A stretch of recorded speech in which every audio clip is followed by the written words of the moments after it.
hello लोगोफोर आं आंनि दैमारिसिम नोंथांखौ गासिबो बरायग्रोनाय थाबाय आं दिनैनो स्कुटि गोदाननि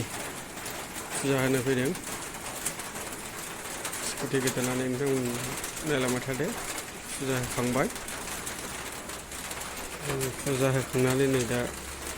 दोनथ'बाय दसे सेराव बेनो स्कुटि गोदान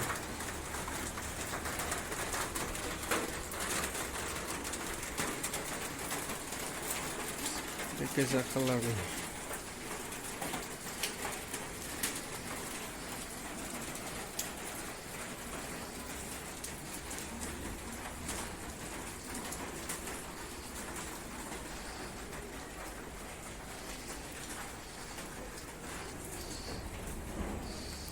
स्कुटि गोदाननि प्रसाद होगासिनो नै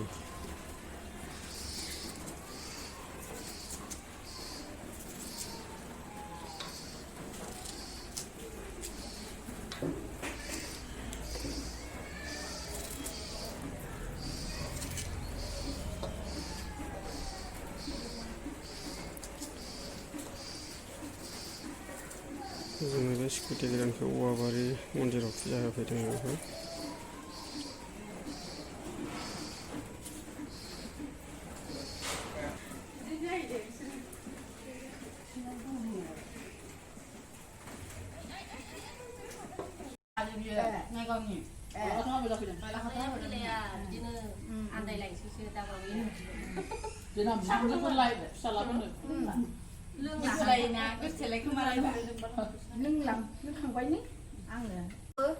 आङो बारा लस खालामबाथारो